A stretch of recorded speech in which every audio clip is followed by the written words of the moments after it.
I uploaded the co-main in Monaco yesterday, the British Commonwealth title, which is a really fun fight there with Conor Walker taking on freaking my brain's fried. Connor's fighting Pat McCormick, and then I uploaded Pitbull versus Roach, and the upload today was going to be Alam Hunalay and Lara, but we know that's not happening, so I have to scrap that. And then I've done this one too, Shock versus Fulton, and the Figueroas have been on my no bet list. I talk about it all the time ever since Omar Figueroa fought Abel Ramos. I was like, there's always some weird shit. So when Brandon fought Fulton, I didn't have a lot of high hopes for Fulton. He was coming, a weird performance. We saw him get stopped against Inoue, and then all of a sudden he fights, and Brandon looks the way he looked, and Cole Boy goes viral for wearing his Timbs in the ring, and I'm like, what the? I just couldn't get a read. We do understand that he wasn't wearing Timbs, that they were boxing shoes that looked like. Of course. I want people to know that. I got text messages from people like, "What the hell is this?" Like, people who don't understand that they never boxed before. They don't understand what the canvas surface is. They don't understand what ankle support is. Yeah, they were obviously cosmetic, right? But it was a cool move. It was a cool move to have one of the best fights of the last 5 years of your career, and to have that go viral. It kind of got him this fight. And then with Shock, man, if Shock had a little bit of Arturo Gatti in him, but he does though, because we've seen him down. That's what I'm saying. He does. We saw it in the Rocky Hernandez fight. Yes, we've seen him come back from. We've seen him come. He like the Robson Conceição first fight when he was like I thought he won that fight. Like that was crazy, that decision to me. That was the one where he like emotionally broke down afterwards, and then. The second time, it was also real close. I don't want to say I was bummed out, but I thought adjustments would have been made in a different way. But he did what he had to do. From a skill perspective, I don't even think it's close, dude. I think Shock Foster, like, he does, real tight. He could. It's almost like he play with his food? There's something about sort of the gears that, or the lack thereof, as a fan, what you want to see from him, that maybe we think that he's more capable of what he's really capable of. But I'm taking Foster. I think that he should handle Fulton. I think he handles him too. I think it's competitive. I think no matter how this fight happens, if it happens in the mid-range, which I don't think it will, Shaki is faster, stronger, bigger, and more skilled. I think he big brothers him. I think I could see him big brothering him. If the fight happens out long range, Shaki's way sharper, and he's got a bigger puncher. He's just better. He's better all around. He's better everywhere. I don't really see a distance where Fulton can win this fight. I like Fulton. He's a dog. The only thing is, does Oshaki give the fight away on volume? Does he just not throw? That's the only thing I can see. The only way I can see Fulton winning this is if Shaki throws 20 punches around. But my bet is Shaki by decision. My issue with that is I don't know that Fulton has the power to have Foster respect him enough to not go downhill. Because if we're talking 7th, 8th round and Fulton is down, I could see Foster turning it up and trying to punk him and like pouring it on.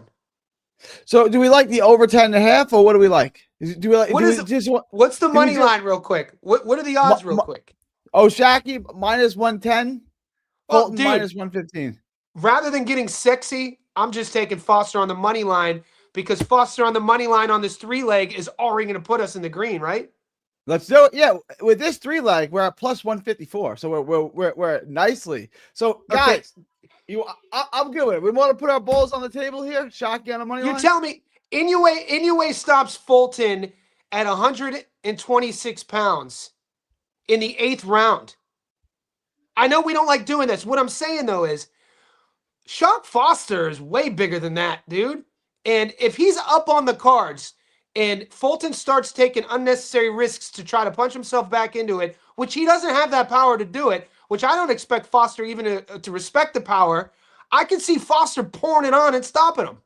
I mean, that's not my pick. I would feel more comfortable with Foster on the money line than Foster by decision. That's all I'm saying. All right, let's do it. Do you Balls on the table. Plus, yeah, I'm with it. I'm with it. Here's your guys. Here's your parlay. Over 10.5. Cruz Roach, KO, Jai Apatow by stoppage, and Oshaki Foster on the money line plus 154. Place bookmark that bet it now. Get rich on Saturday. Thank us on Sunday. Bookmark it. That's the one for sure. I'm riding that one. I feel and you guys don't have to agree with me. It just like I feel more comfortable with Foster on the money line than trying to pick how it goes because it could go not every fight, but I could see it. I definitely see a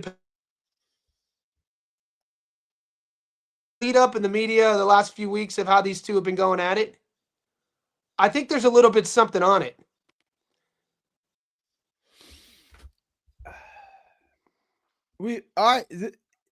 I'm on board with him. I didn't want to roll the dice like this without Jonny signing off on this. But if Johnny's gonna, I'm very confident, guys. I also think this is a good standalone bet. If you're looking for a close to even money standalone bet, yeah, Oshaki Force on the money line is the way to go. Thank you. Do we got any comment? What are the boys saying? What's the chat saying? Because I can't see it. You can't. Team Fulton. If Fulton can get Figs respect, why can't he get Shaq's? Because Figs stands in front of you. Figs is there. Figueroa. I love Figueroa. Both of them. They're my favorite fighters to watch. But they sit there and stand in front of you, and and they block punches with their face, right? Like this. It's not the same thing. Like he's not going to be able to just sit there and I'm not saying Fulton is feather fisted. I'm saying like he's not going to hit Fulton clean enough times to get his attention. PJ the promoter said, "What's up?" Fulton hasn't won by stoppage in 6 years. Like he only has 8 knockouts. He's a smaller dude. You have to Jesus Ramos, I'd add him to it. Maz B, what's up, Playboy? I would add Jesus Ramos, but we don't want to get too it's up to you. Yeah. Like I had Marcus. I had Marcus in my chat yesterday. I've never had Marcus in my chat Marcus came through the other day in my live stream. Ohio Runs Boxing. Oh, there you go. Yeah. Nice. He was in my chat the other day. That's good. He's a good dude, man. Yeah. He actually went to Riyadh to see Abdullah become a world champion. Oh, for real? He was with him. Yeah, dude. That's dope. It was real dope. I got to get on my international game because I can't see this. I get this a lot, Kyle. I'll let you respond to this too, Jonny. Fulton's gonna outbox him. I can't see that. I can't see that. So you're saying Fulton's the quicker, more? You think Fulton has better reflexes than Foster? I can't. This is the one thing. If Fulton's going to win this, he's going to win it on the inside, grinding away, like the way that he beat Figueroa. He's not going to win it from the outside, outboxing him and moving. I can't see this at all. No. That's it. I mean, we're going to see. I know both these guys well. Fulton's a little guy. Shaq's a lot bigger. He's a lot bigger. Yeah, you have to talk about like bone structure, shoulder width, hip density. It's not just height and it's not just what they're weighing on the scales. The musculoskeletal system, you know what I mean? Like the framework of a guy. Shaq is way bigger than Fulton. I mean, a couple inches, like thicker. You can see it. Have you met? So you know these boys? I know both of them real well. Yeah. Yeah. So you've met them in person? Both many times, many times. Yeah. I for years when they were both coming up on PBC, I always would ask Fulton because Figueroa was my Texas boy, and Fulton fought a bunch of times in Texas early in his career. I got to talk to him a lot. I like him a lot. I always ask him about fighting Figueroa. He's like, let's fight Figueroa. Let's fight Figueroa. Right. And then they went on and fought twice.